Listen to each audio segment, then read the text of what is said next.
Participants of our salon, it's my pleasure to introduce to you Maggie Brown, the first presenter of this series of presentations on the inner experience of giftedness.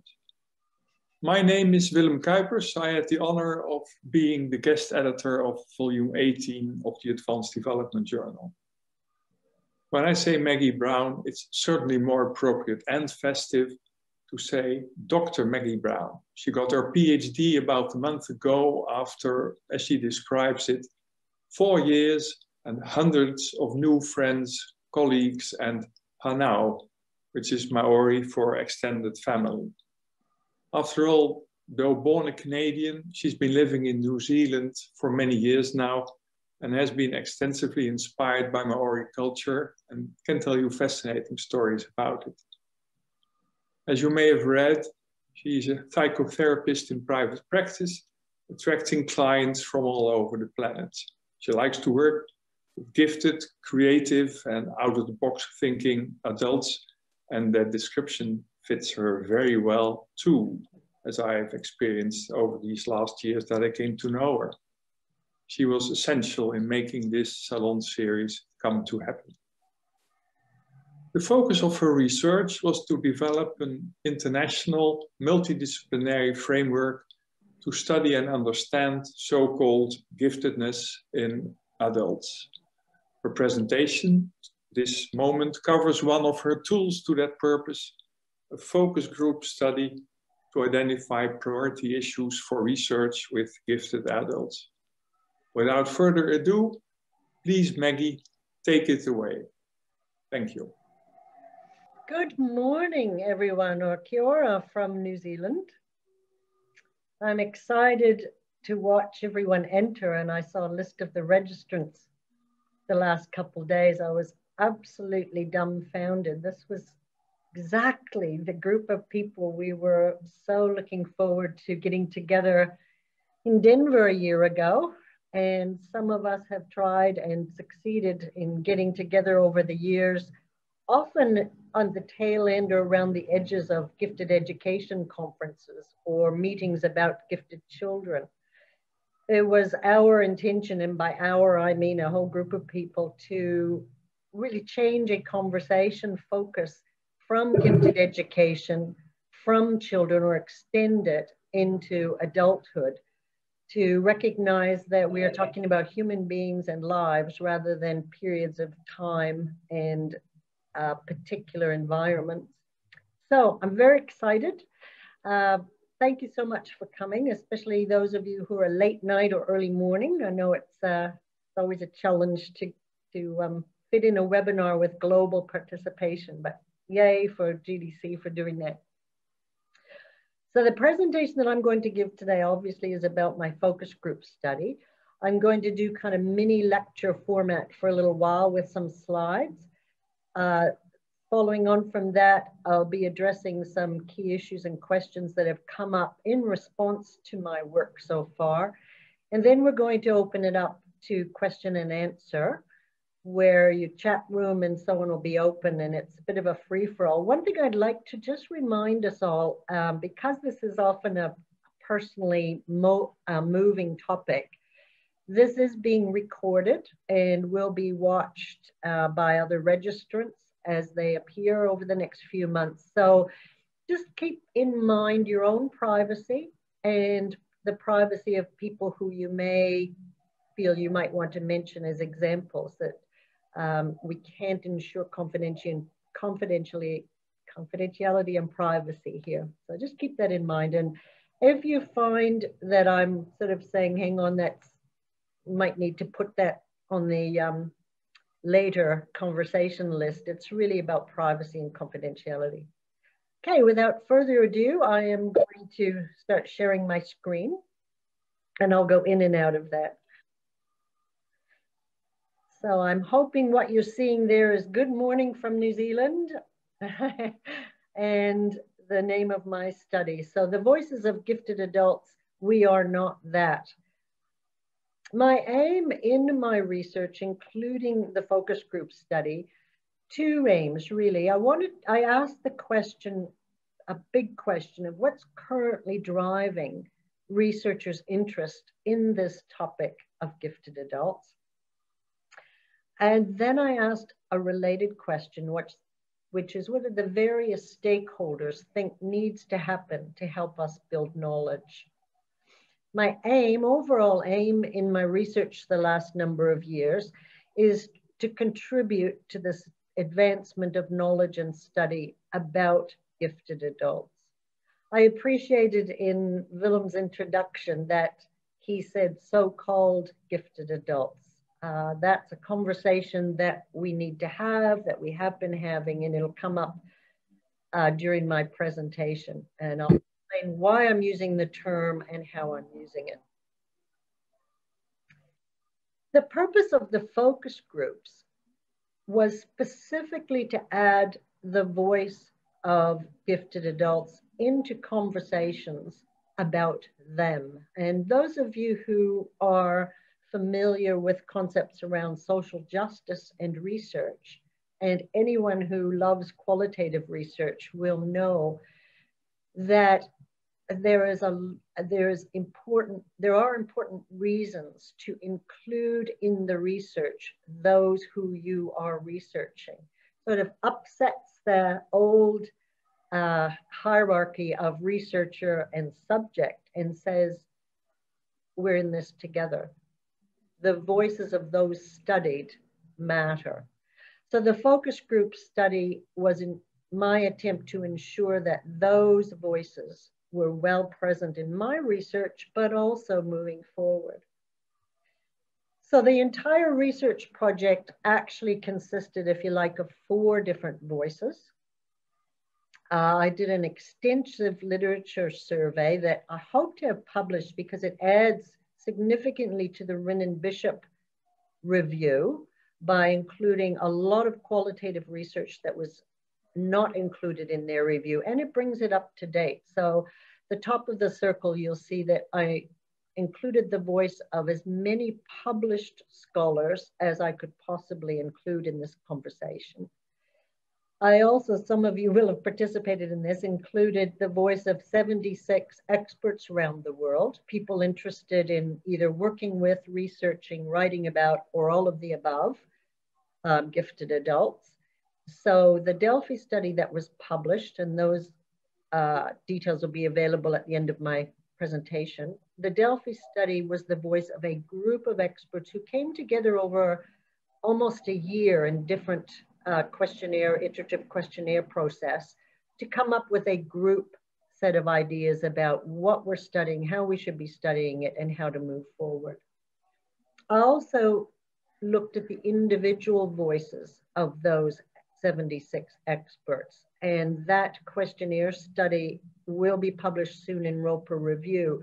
That looks at the different paradigms, the different backgrounds, the different ways of thinking about gifted adults of each of those individual experts. So you can see in the blue circle, the blue dots there, that we have a number of voices and that one is missing, and a really important voice is missing. So I wanted to make sure that that voice wasn't missing, and hence adding the voice of gifted adults to the conversation about how do we build knowledge going forward about this group of people. Okay, I'm going to stop sharing there. So I'd like to talk a little bit anecdotally about how this research proceeded, because it surprised me in a delightful way. There were 4 focus groups, and I'll show you the details of those in a moment, spread all around the world. How I did that was put out a call globally for people who self-identified as being gifted adults. That in itself was, I think, an important and interesting decision that we can make in the future. Do we define our subject group, our research group, using measures that we're comfortable with, we're uncomfortable with, or do we allow our subject group, our research group, to start to define itself? Clearly, I chose the third because I am not happy with the exclusion and inclusion criteria used in many of the studies with gifted adults. Many, as we know, fall back on psychometric measures to define a study group. And I was not happy with that. And in my paper that's about to be published in Roper Review, I explain a lot of that. Happy to answer questions on that later. So I use the term gifted adults heuristically, and that's a term that's more familiar in sociology, where it's a way to start a conversation and get meaning and have some shared experiences. It's not meant to imply a category determined by certain measures. It's a starting point to say, let's talk about this topic. So to have subjects self-identify was a way to begin a conversation amongst those people without exclusion or inclusion criteria that I wasn't comfortable with. What surprised me is I had very specific questions for each of those groups. And the questions related specifically to my research questions, which is, what needs to happen to build knowledge? What do we know? Where's the research from your opinion? This was research about research. What I quickly discovered in all of these groups is that the participants simply could not talk about research with gifted adults well.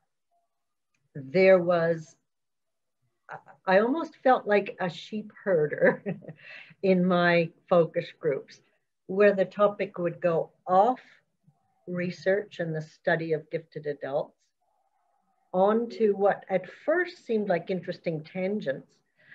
And it took me a while in each group to understand and help the participants understand that in going off on tangents and saying, well, we can't talk about it, we don't have the right words to talk about research, I was getting my answers. So with the four groups, I'm going to share screen again here.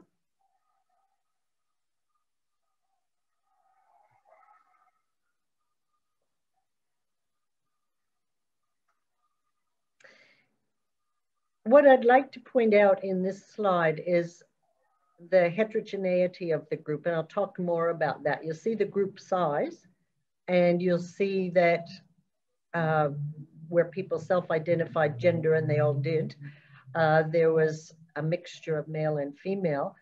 You'll see at the bottom that there was a mixture from different countries, and hence different languages, and hence different cultural backgrounds, not hugely different cultural backgrounds, and that's a limitation of this particular study. But none of these people knew each other. They had not had conversations before. In other words, these were very different people, strangers to one another, and each of the groups was quite different than the other groups.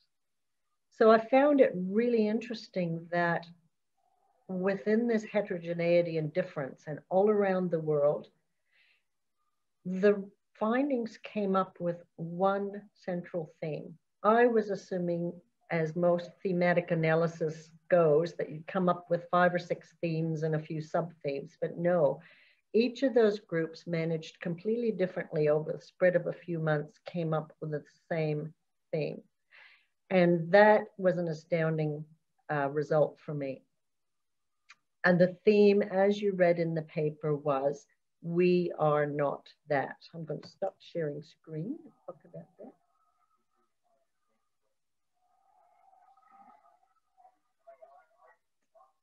So as each group separately struggled to find words and ways of answering my questions, as I kept bringing them back to, and what about building knowledge, and what about research, and what about studying?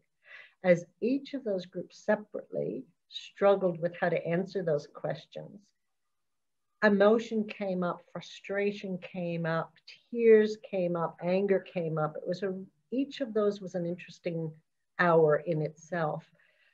And we all watched each other struggle with trying to find the right words, saying, no, that just isn't right.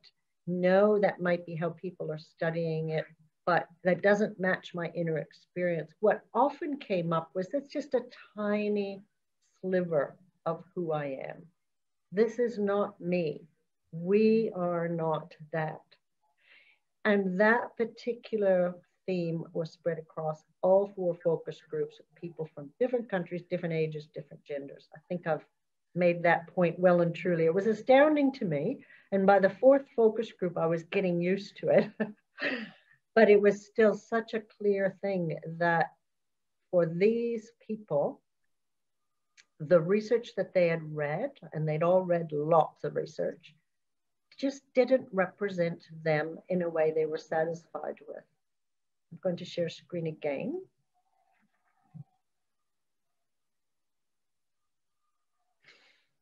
So the sub-themes that I was able to tease out from hours of data were that people felt trapped by the usual narratives that came through in the focus groups when words that were familiar in the narrative of gifted studies were the wrong words, and people were having trouble coming up with other words. There's an example there. I don't know how to talk about what it's like being gifted. For me, it's not about necessarily IQ and being at the top, but those are the words being used, and yet it's so much more. So there was a sense of trapped, enclosed, the narrative not being broad enough, and in fact, the narrative causing harm. The second sub-theme, othering, which is a phrase that's become, or a concept that's becoming more well-known in research in sociology and psychology, this sense of being out of place and somehow wrong. And that came through very clearly, not just different, but actually not fitting in, somehow wrong. So the example there, it's bad enough to be different when I was a kid, but now as an adult, essentially they have no words and words to help people understand them anymore. At least the gifted term in childhood had some meaning to somebody. Now the word gifted felt like something that they could not say.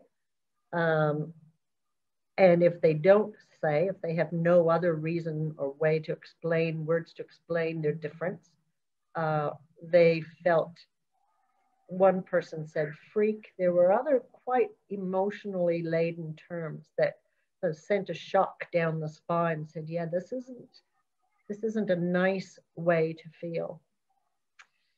And the third sub-theme out of the theme of we're not that was that values are actually being imposed.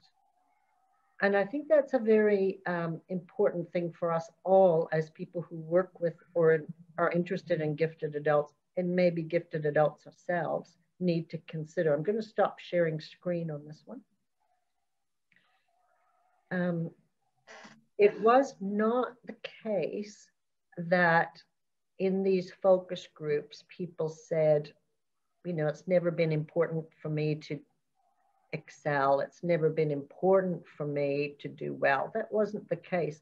The case was, amongst all of these people in their group discussions, this is not what defines me. And this is what defines the concept as far as they could read. And the juxtaposed with that was a common theme throughout of a set of values that was more aligned with generosity, justice, caring for people, being seen to be excellent, yes, but excellence in the service of more meaningful goals. Almost, one could argue, almost the opposite of what it takes to get to the top of the heap. That caused, that was the basis for most of the most emotional conversation within these focus groups. And I had a deep sense that people were hurt by this. I also find that with my psychotherapy clients, that people are hurt in some almost moral injury kind of way where they're seen to be striving or should be striving to be the top dog, when in fact their heart, what's actually driving them is more values-based, ethics-based. And the getting to the top really isn't the point of it. The point of it is to do good. And sometimes the only time you can have control and power over a situation is if you are up at the top of a hierarchy. So hence that third one I thought was worth noting, particularly as the narrative around giftedness in published articles in the past few years has veered more increasingly toward the talent development model. And, you know, to fill in blanks, if you don't know, the talent development model has been around for a long time, and the emphasis is on helping folks, gifted folks, to increase their skills, give them the affordances around them to develop their talent in a way that's recognized, underline recognized, in terms of eminence and achievement. This focus group study, when it comes to answering the research question about how do we go forward with building knowledge,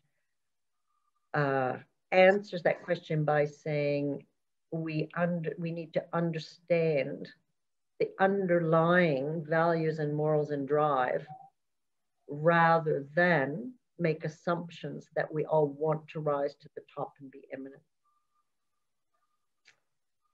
Okay. So I'm going to share screen again.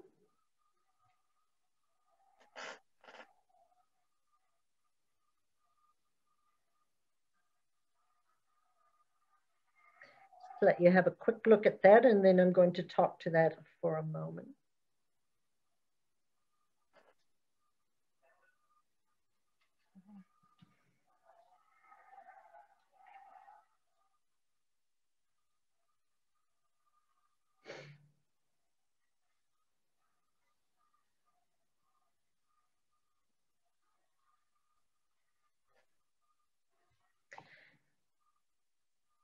So if I go back to my research questions and why I chose to do this research, what I was wanting to understand was for those folks whose lives are impacted by research and gifted studies related to adults,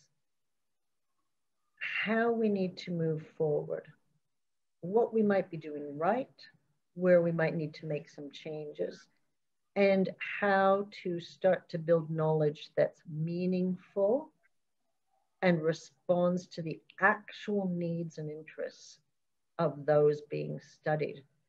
Now, that is a very strong social justice approach, and I completely own that and wear that. In fact, my PhD was based on a social justice approach and process.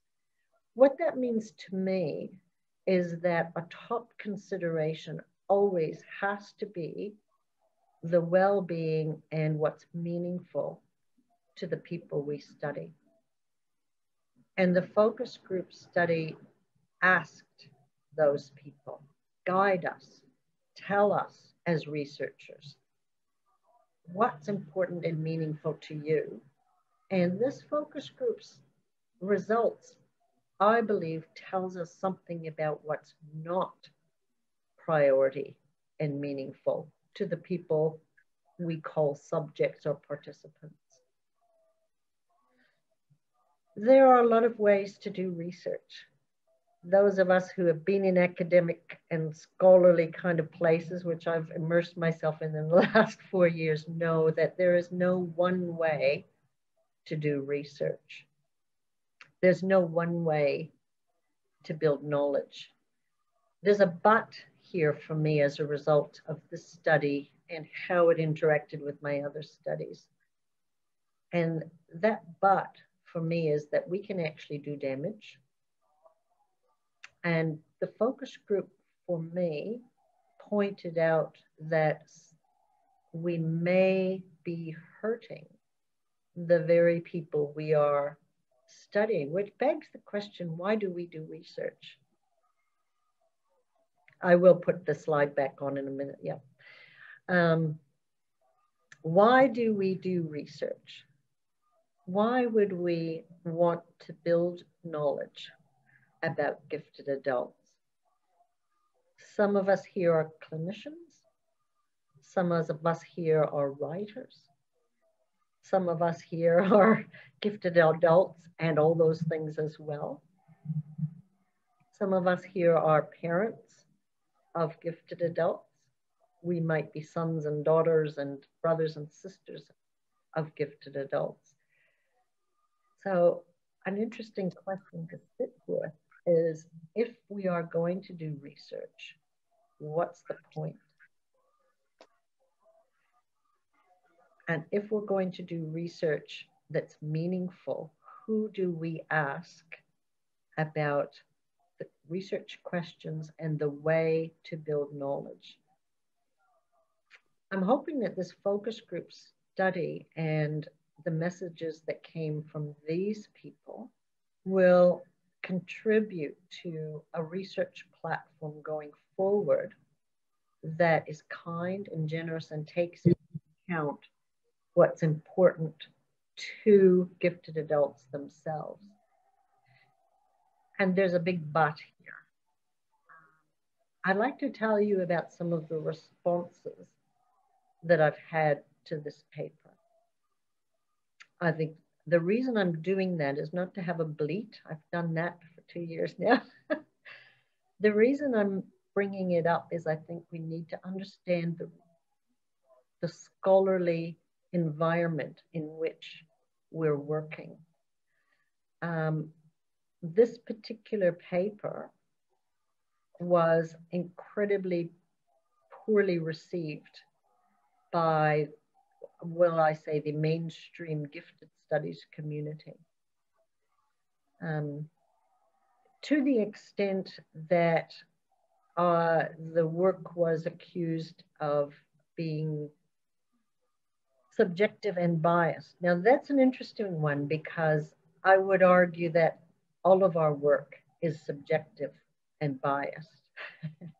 And that what we need to do as researchers is own that, point out the subjectivity, point out the bias, and welcome other researchers, welcome the research community to test it out.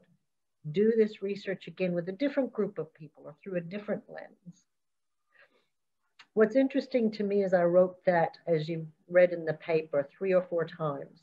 I named the subjectivity, I named the bias, I named the limitation to say that we actually can't and shouldn't generalize the findings, the theme of we are not that and the 3 sub-themes. We should not generalize that beyond this group of 15 people. But we should test it out by doing more of this research to see if it's generalizable, to see how far and wide people might share these ideas, and to gain different understanding from different client groups or participant groups. With all of that, the mainstream gifted studies scholarly community rejected this paper in, shall I say, fairly unkind ways, which, as I sat with, I thought, are we ready for this? Are we, as a group of academic scholars, gifted adults, actually ready to stand firm and say some of the old narrative, some of the old methods that have come out of intelligence studies nearly 100 years ago and 50 years ago have come out of gifted education, which is an environment that has to be wondering about pedagogy and policy and so on, and categorization. Are we ready as a group of interested people to step away from that and suggest that another paradigm is needed? Are we ready to challenge the old definitions? Are we ready to actually step away from them and be courageous enough to be uncertain about our definitions? and to do, for example, what I've done here is to not define and be okay with that and let a definition or an understanding emerge. The way I look at this is that we have an opportunity here to look at building knowledge about this group of folks as something new. And I think that the Columbus group and ADJ and those who are involved with Anna Maria Roper have built another pathway, have built a pathway where we can start new without the baggage that this focus group says is harmful, and start looking through a grassroots, qualitative, exploratory, involved lens to say, what is your experience and what's meaningful to you? That's what this study has been about. What I'm hoping is that it can seed other similar work that is published. Because the publication environment right now, where my clients are going to try and understand themselves, isn't meeting the needs, at least for the people in this focus group. I'm going to put that slide back on after I've mentioned all of that for you to have another think about what I've just said and where it may or may not land with you.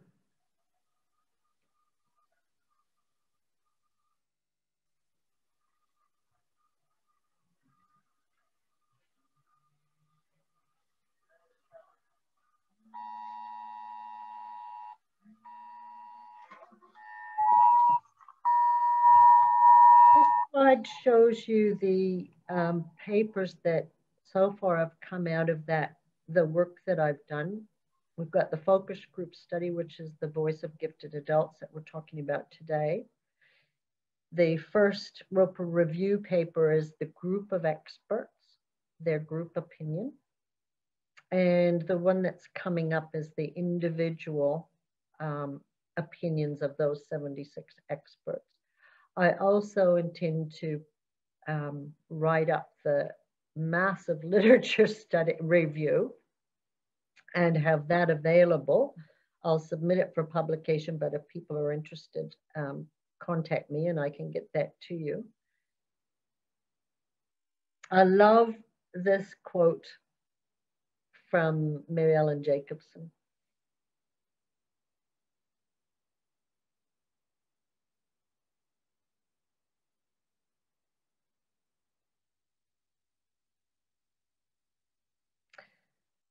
So that ends the presentation part of today, down here in the bottom of the planet. I'm going to stop sharing screen again.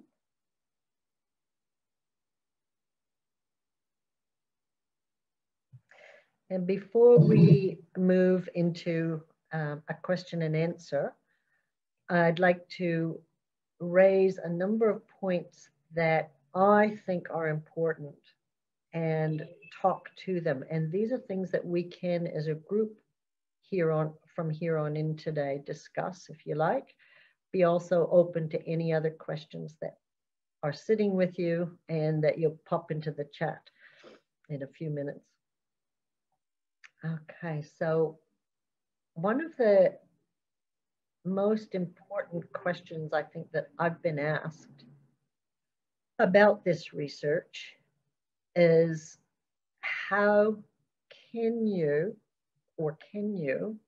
be confident that this group of people, having self-identified as being gifted adults, are any sort of group? In other words, is one of those people in each of are all the people the same in some important way? And that's kind of forms the basis of some research paradigms, that we have to clearly define a group, and so that we can compare and contrast.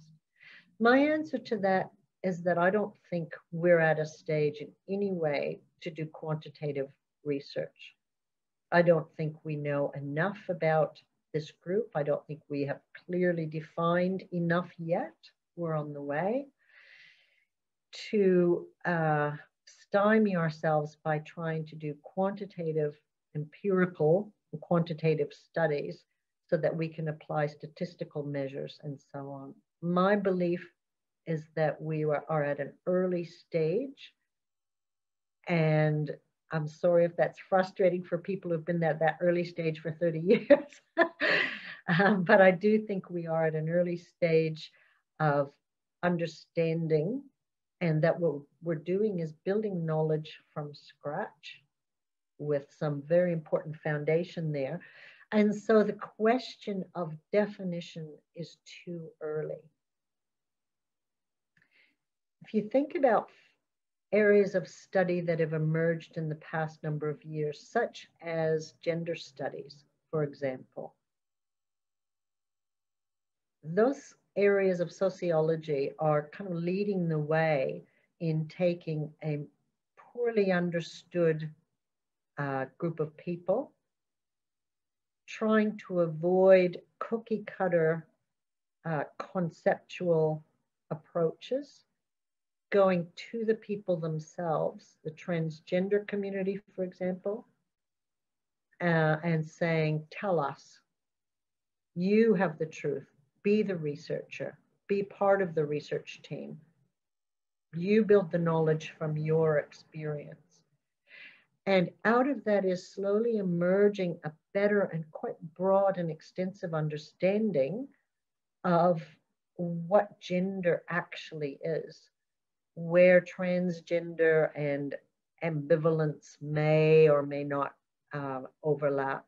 Those are huge questions, and I think those of us interested in gifted adults need to be allowing for those huge questions and the muddle. The minute we put a definition on, we create inclusion and exclusion criteria that personally I don't believe we're ready to do yet. So that's number one, the question of definition. The paper that I hope that will be published soon in Roper Review talks a lot more about that, and I'm absolutely happy to correspond with anyone about that. So that's number one, the definition. Number two is the word. And you know, I can almost feel eyes rolling and eyebrows raising. Are we going to talk about the gifted word again? I don't have a problem with words as long as we are careful every single time we use it, any word, to say what we're talking about. So personally, I can use the word gifted in my client work or in my writing and in my lecturing, and I'm very clear to say what I mean by it. So today I said the word gifted is being used heuristically without any preconceived definition to let the conversation emerge. When I talk to clients, I might use that word very differently, but I will always say, to me, when I use the word gifted, it means, and it's usually quite a long sentence after that. So when I've been approached and challenged for my use of the word gifted, my response is, as long as we're careful and explicit, it almost doesn't matter what word we use.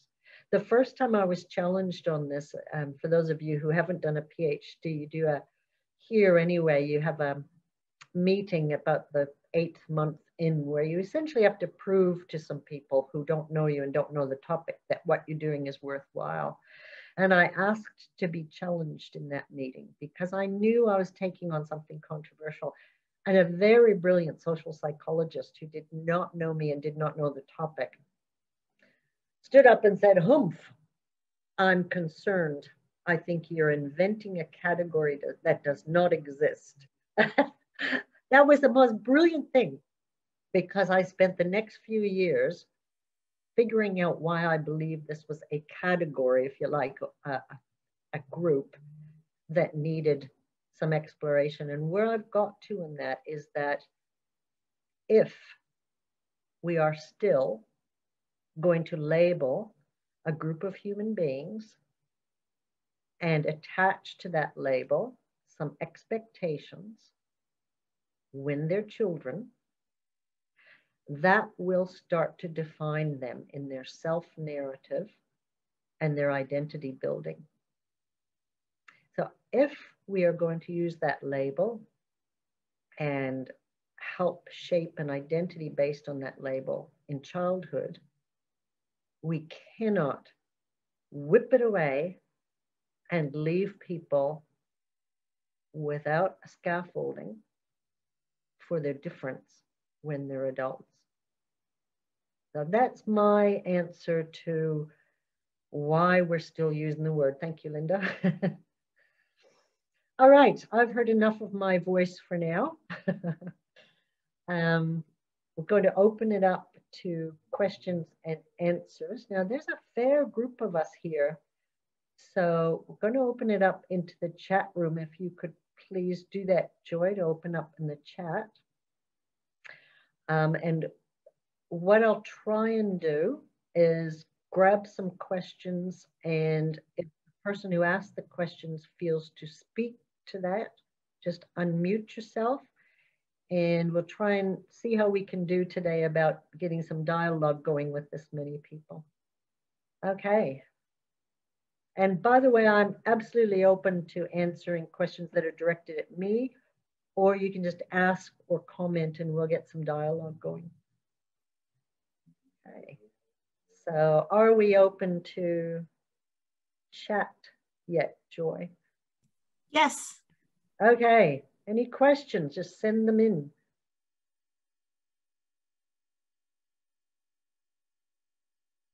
Have I flummoxed everybody? If you're sending questions in, I'm not seeing them.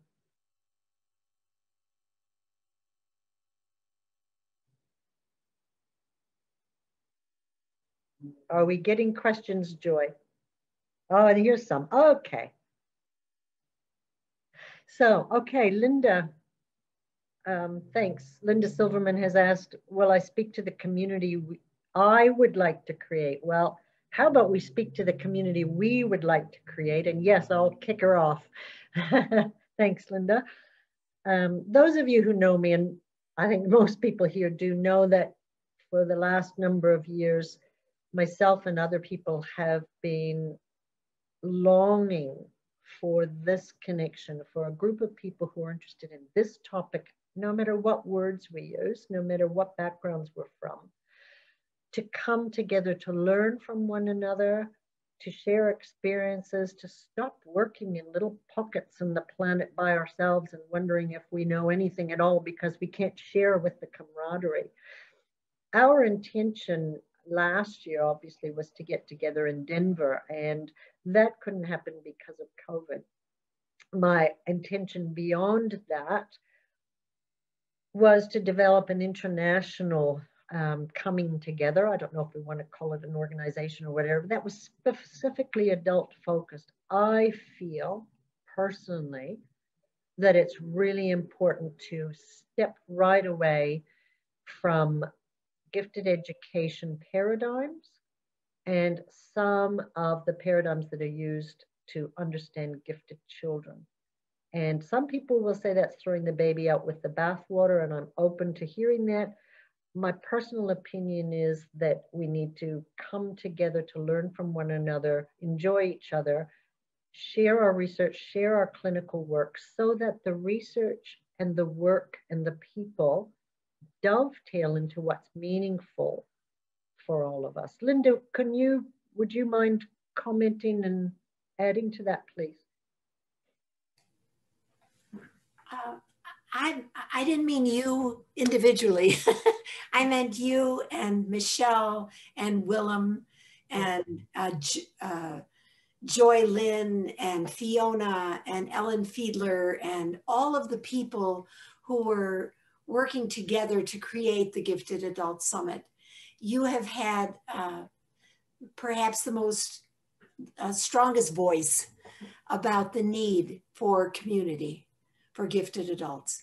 And it was so heartwarming for me to hear your philosophy today, which of course I knew, but to hear you speak it again was just delicious beyond all imagining. It fits our philosophy for Advanced Development Journal and why we started the journal in the first place. And I too hope that out of these salons come a community that will support each other. And I just wanted to hear you say more about your dream.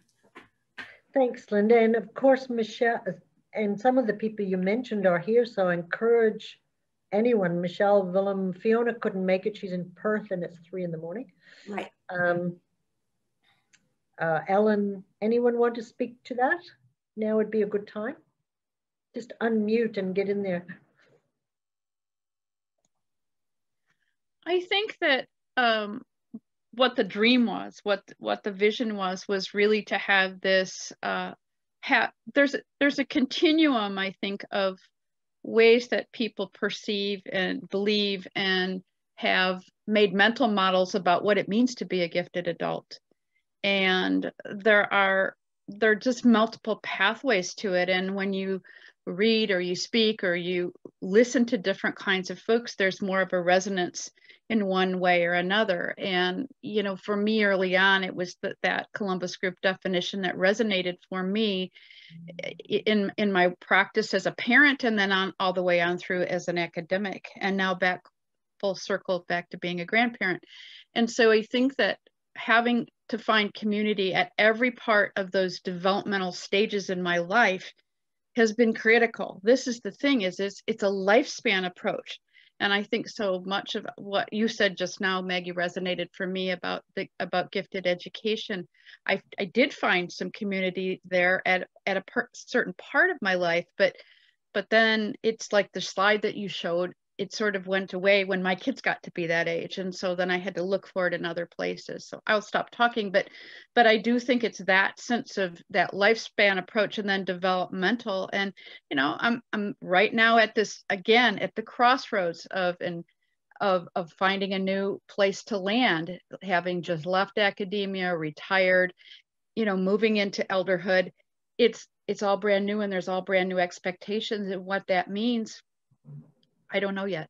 And I want other people to be on the journey with me.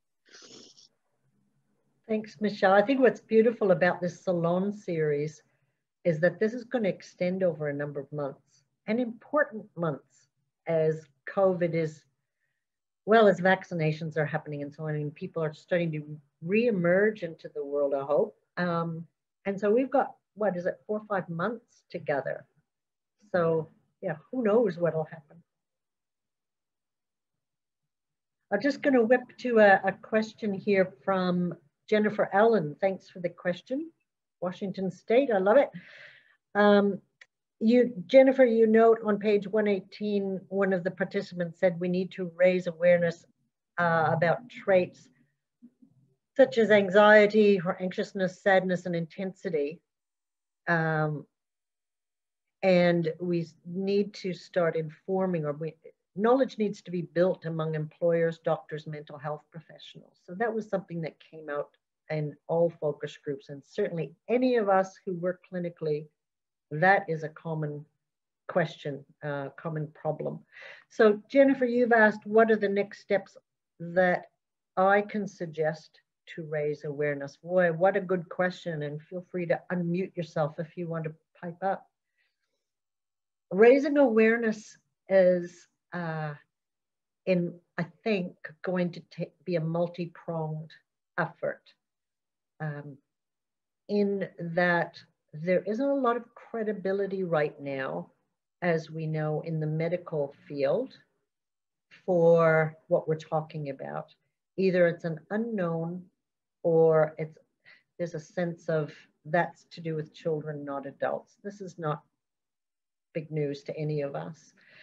One of the things that I know I'm doing, and maybe others are as well, is starting to put my prong into the medical associations. One of the things that was canceled last year, sadly, was I was speaking to the biggest medical conference in this country, which was pretty big actually, about giftedness in adults. Now that was canceled, but I thought this is probably where we need to start, is actually get some credibility in the field. And that where I believe we need to be very careful about the research that we're quoting and how we're defining giftedness. What I've seen that doesn't work is where clients or others go into doctors or employers with a mishmash of research articles, and somebody who knows about research is immediately skeptical. Well, wait a minute, that research is talking about someone with a high IQ, and that research is talking about anxiety and depression, and that research is saying, well, there's some neurological underpinnings of all that, but where's the data? For me, I guess the short answer is we need to be very careful about what we're putting out there, number one, and very targeted, number two. And in answer to Linda's query about the community, that's where I think we have to get together and use our combined knowledge to say, what can we say that's credible and going to be seen as credible? And where do we maybe need to say, we don't know yet? Did you, Jennifer, did you want to comment? Because that was your question. Yes or no, is it okay? Dr. Brown. Yeah, I really just appreciated your work, and your answer to this question was perfect. Thank you very much. Very helpful. Thanks for the question. Nice to see the sun shining in Washington, hopefully. Thanks. We've got a question. Okay, so Marcia Ruff, oh, welcome, from the Roper School. And Marcia says, based on what the adults said in the focus group, what are the thoughts about what gifted children should understand in order to thrive as adults? Oh, I'm so glad you brought that up. Does anyone else think that this sort of work is incredibly important for those people working and parenting kids?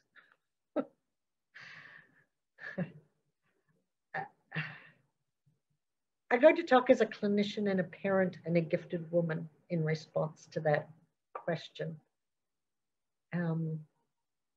Gosh, I wish I had known as a kid that some of who I was known and understood as kind of being attached to being smart. Now, that is the least academic sentence I've said in a long time, but it's very true. Gee, I wish the hundreds of people I work with had been told as children that what they're feeling could be called something, intensity, for example, instead of too much or just stop that. Do you have to be that? Gee, I wish I had known a little bit earlier in raising my son that when he was laying around doing nothing, he was engaged in incredibly complex processing and ideas, because I could have used that language for him and with him. I would love for us all who are interested in building knowledge about gifted adults to take action to move what we're learning back down the lifespan into parents, teachers, anybody, the public, to say, this is what gifted kids need to know. And I'm absolutely aware that I'm not telling the Columbus group anything, that they've been trying to do this for a long time. Yeah, Marcia, does that start to answer your question? And also please pipe up to keep this going if you feel to. Yeah, I mean, I think, am I unmuted? Yeah, you're okay. on. Yes. So, certainly the Roper Review, Anna Marie's intention, and George, for that was that it would be a place where academics took information or we take academic information, apply it for teachers and parents, and that was sort of the mission in the beginning. But academia hasn't always done that. But I mean, I totally value the qualitative work that you're doing. And so I was just was wondering about whether there were specific things. I mean, what you've said already is very true, that, you know, you wished as a child yourself, not only, you know, as a female and as a smarts female, how all those things connected. But if there's any other themes beyond the sub-themes you already identified, and as we work with our students, a lot of them don't want to identify as gifted, don't want to think about what that means for them. I mean, it's difficult to get them to think about that. So to be honest, I'm not sure what all we can, I mean, we do a lot, but I just wondered if anything emerged that struck you as a clue for us. Yeah. And I think one, and I mentioned it before, was the third in that list of sub-themes where the values are being misperceived. Mm-hmm. And I work a lot with the Virtues Project. If anyone knows about that, I use the Virtues cards with my gifted adults. Virtuesprojects.com. I won't say any more. You can look it up. .org. Sorry, virtuesproject.org. And what I found really useful is to get away from the achievement focus completely, but honor the drive. Mm-hmm. But start to label it, it's a drive based on determination, or it's a drive based on excitement, or it's a drive based on excellence. And you can almost avoid the word gifted there because it's useful for all of us. So that would be one thing that I've found really useful for all ages, and to get out of that whole gifted mess. Mm-hmm. But it's very applicable. Oh, good. Thank you. That's all right. Great work. I appreciate your work. Oh, thanks so much. I appreciate yours. Thanks. I'll see about another question here. I love being called Dr. Brown, by the way. I said I was going to be completely obnoxious for a month, and I've just extended that, but bear with me. It's been a long time coming. Okay, so hello, Jenny. As a parent of a gifted kids who have had emotional intensity that's been diagnosed as, and that has pathologized their traits, are related to you saying that we could be causing harm. Do you anticipate more training in the psychotherapy field? Well, if there was if I had a list of reasons why we need to get together, it's to present a united front to any of the clinical fields. I will be totally honest that I presented this to a particular area of psychotherapy in my country, and if they'd had tomatoes, I would have been doused. I think we've got a heck of a climb here, and if we can come together and find a narrative that we can agree on that also honors the fact that this is a social construct, this is a term and a category that is going to be based on people's values. Gifted, of course, it's what we value, duh. If we can come together in our communities and make a push to educate medical people, psychotherapists, and psychologists, and give tools and start writing more and more about what works and what doesn't work, we can start to shape a narrative. But by golly, it's not there at the moment, except in the Netherlands. We can all just move to the Netherlands, because what was it, 4 or 5 years ago, I was over there and they were hopping with this. So that's something to know about, actually. Our clinicians in the Netherlands are way ahead of the game. And they hated me saying that because they were looking for some ideas. I said, you guys have all the ideas. So let's get together on that. Maybe that's part of what can emerge from this salon series, is a to-do list on how to start raising awareness and knowledge amongst the clinicians, so we all stop being pathologized. And I must say, so that we begin to tease apart what is actually dysfunctional and treat that as dysfunction, and celebrate the bits that aren't dysfunctional. That's a rehab psychology perspective that I bring in here. This isn't about pathologizing or not pathologizing all the time. It's about, let's tease out the dysfunction and work with that. and celebrate the function. Jenny, did that answer, or would you like to join in on the? Oh yes, that definitely answered.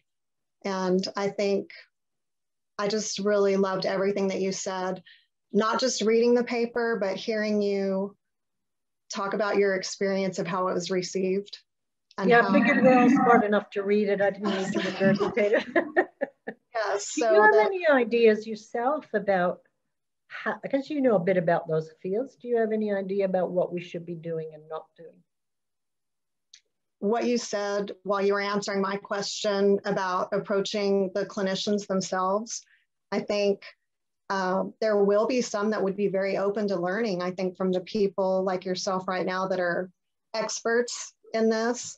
And the most interesting part for me is the not being able to define it and possibly not wanting to define it, and how important that is just on so many levels. But it doesn't really necessarily need to be, like you said, an inclusion process when you're able to bring people together that match on all the themes that you found.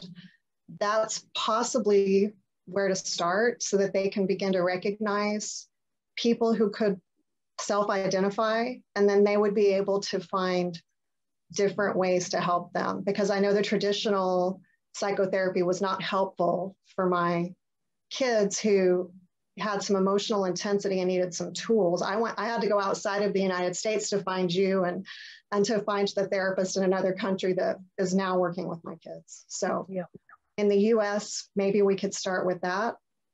Yeah. Well, you've certainly here got some amazing people in this group that you've now spoken with. And, you know, it could easily be that people from this group at the end of a couple of months or a few months get together and write something. I wouldn't call it a handbook because I don't think we're there yet, but let's see what we can do. There's a whole bunch of us here.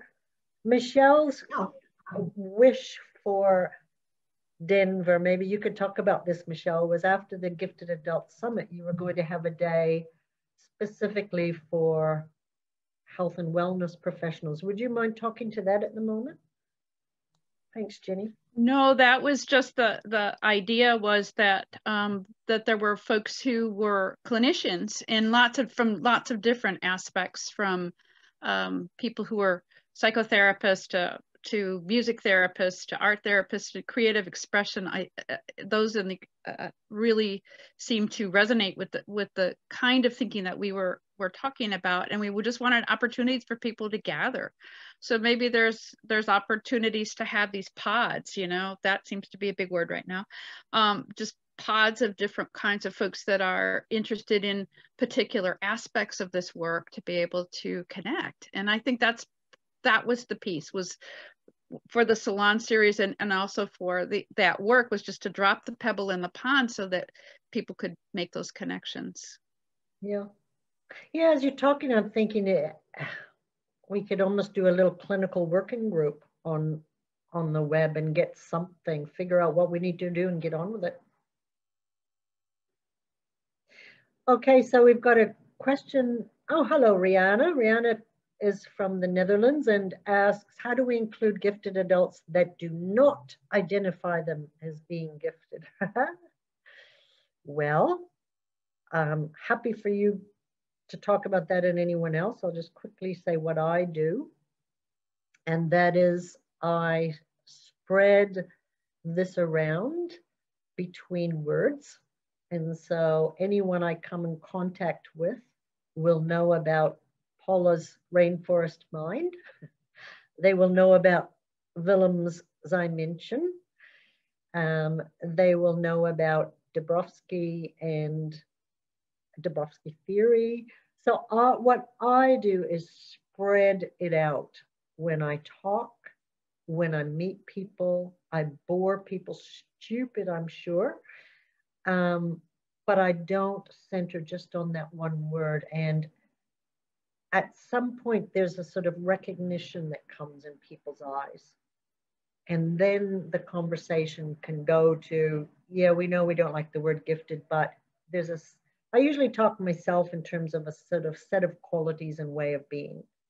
And those extended conversations that don't need a label or don't finish, I should say, at a label or a cookie cutter seem to allow people to step into the conversation, even if we then use the term gifted as code. Okay, Rihanna, what did you have? What more can you add or ask about that? Hi, Maggie.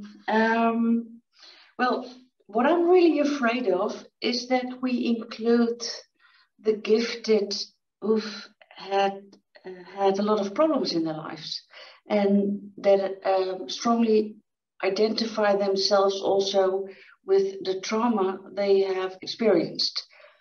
And we still also have a lot of very successful gifted people, and I think we can also learn a lot from them.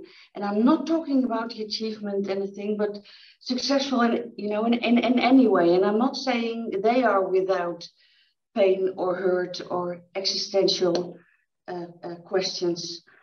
But a part of me is really afraid that we emphasize too little on the qualities of the gifted.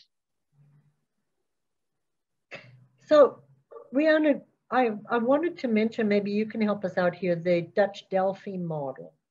Mm-hmm. Now, is that something that you think is useful in terms of? Yes, very much. Would you mind just talking a little bit about that for people who don't know about it? And maybe we could put a reference up too. If you'd rather not, that's okay. Well, I'm hesitating a bit because I was not part of the group that produced that model. And I have really a lot of respect for the people that did or that were involved. I think it has been published in the Advanced Development Journal number 17. So I would like to refer to that issue and also applaud Mount van Til and Nox Nauta, who are the mothers of this model, I think. Yeah, the way it is helpful is because it addresses, it's also from within the gifted community. And it's a model that describes how gifted people experience how it is to be gifted, and then from a positive point of view. And that's what I really like so much about it, because we know all qualities have downsides and have pitfalls. But what I see happening in the Netherlands at the moment is that the people in the 145 plus category, so the highly gifted, or the there are all kinds of names of them, the extremely gifted, the profoundly gifted, well, I mean the 145 plus group, is that I see that they identify themselves and they find connection with each other on the basis of their trauma. And I'm not sure if that is a positive development. So when I hear stories like that, I get really motivated again to talk about all the positive parts of being gifted, the way we experience the world, the beauty in it, the intensity from the positive side. Yeah. No, I'm not from the dark side of the moon. I'm from, you know. Yeah. I'm the happy one. I think that needs a working group as well. When I was talking about, you know, from my old rehab psychology thinking, like I said, always takes a bundle and unbundles what's problematic or dysfunctional and what's fabulous. If you know me well enough, I'll use words like fabulous. And yeah, I think we do need to do that. I think it's part of the public awareness as well. I would hate to think that we start to pathologize this publicly. And somebody else asked a question we can address now. Where does complex trauma fit into this picture? this is my specialty, so I could talk for hours about that, and maybe I will one day. But for now, in response to Rihanna, I'd say not all giftedness has trauma. And yes, when it intersects, and it may intersect because of aspects of giftedness, but doesn't always, but when it intersects, the work is to do this. The work is to do this. The work is to do this. And I will spend at least as much time, if not more, probably more, on the celebration when I'm working with someone as I do the trauma, because it can be it can go askew and trauma starts to define you. No.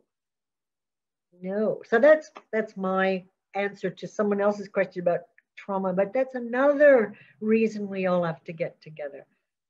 As to how do we, as clinicians, as consultants like you are to business and so on, how do we begin a narrative and way to talk about this and build knowledge to start answering these questions? Knowledge that's credible and useful and meaningful to the populations we serve, including ourselves. Thanks for the question. We'll get there. How are we doing for time? We've got a bit more time. If there's anyone, while I'm scrolling up and down, if you have a question, unmute and say it.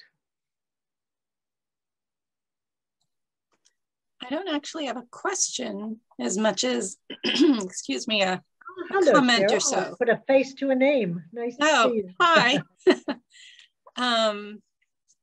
So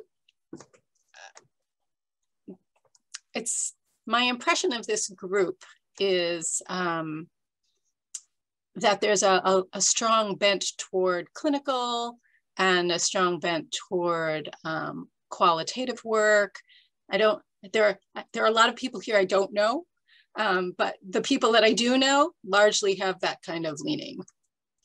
And I guess, my leaning is a little different. I've been sort of out of this loop for a while, but it is more quantitative. And so I guess I just wanted to comment on this sort of, is it the right time for this kind of research or the right time for that kind of research? Or should we define, should we not define, should we, all of those kinds of things. And, this is just me and my feeling. And I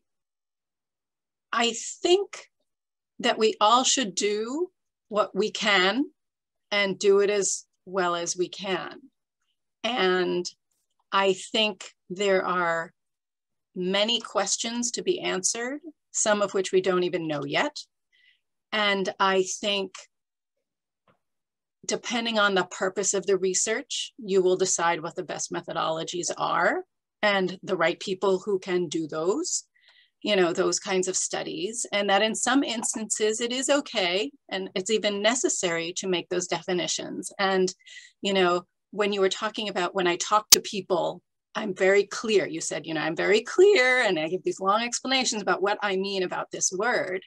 And so even if we don't have complete agreement about what gifted is or complete agreement about what the nature of adult giftedness is or anything, I would encourage us to move forward with doing research that may have some definitions of things, but that we're just clear about those. Because I think, this is a big tree with lots of roots, and there are going to be different ways of doing it and going off and even to connect it to how do we talk to this community about it? How do we talk to that community? These people are going to want research that looks like this. These people are going to want materials that look like that. And it's all going to be different and it's strategic, and so it's a big tree. It's a really big tree. And I think it's a matter of deciding which branches or roots, each of us fit in and want to work on.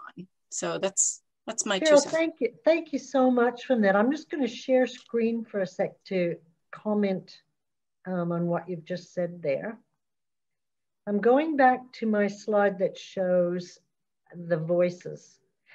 Now, what Cheryl has said is, as absolutely what the Delphi expert panel, so all around the world, a whole heap of people from so many different backgrounds, all interested in the topic, agreed in terms of a recommendation moving forward. And that's what my third paper is all about. The Delphi paper spells this out too, and that is that we need to make room for a multiplicity of views, absolutely, and that those multiple views and voices and ways of operating, doing research, building knowledge, need to contribute to a growing pot to build knowledge, that it would be ridiculous in such a complex social construct, if you like, to ever think that anyone has the answer. So if you're interested in this conversation, if you do read the Delphi paper, you'll see that there's a list of recommendations about going forward that addresses exactly what Cheryl is saying, that every piece of, there's that thing about if the blind men, a bunch of blind men are with an elephant or something, one feels the tail, one feels the leg, however that goes, that we need all, but we need to come together to put the whole picture, to come up with a more complete, extensive picture. Cheryl, have I addressed that well enough? Yeah, okay, thank you. The questionnaire study, which looked at the differences between those 76 people as opposed to where they came together in the end, clearly shows wonderful people with all the right intentions and tools working really hard to answer important questions. Some muddles about bringing tools in that may not be appropriate, all of that's pretty normal in an emerging complex field. One of the things that we haven't talked about, I'll stop sharing here before I yak on.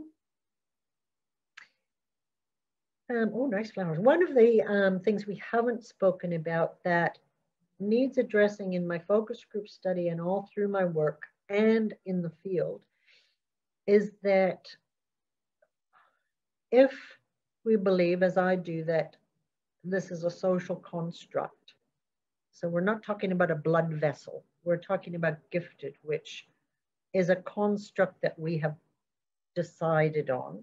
The question is, who is the we and who decides? So living in New Zealand, where it's strongly Polynesian, strongly bicultural and multicultural, it is simply not the case that how my folks in Medicine Hat, Alberta, prairie cowboy oil town, will define gifted, what they value, in the same way that my neighbor here will define what they value. It is a completely different culture and set of values. So you couldn't be more extreme in this gifted narrative. The Western gifted narrative, which my focus group is Western folks, and most of the research is Western folks, has an implicit, if not explicit, value on individual achievement and top dog, if you like. We love our Nobel Prize winners and so on. And I know I'm saying this in too black and white, but I'm doing it deliberately. My neighbor next door in Polynesia, that's a no-no. That the values that are supported and loved in the Polynesian community are not manifest in individual achievement. They are absolutely clearly manifest in the group. So that's an example of where we need different lenses with different ideas about what's valued to help us tease out where we're going with this social construct.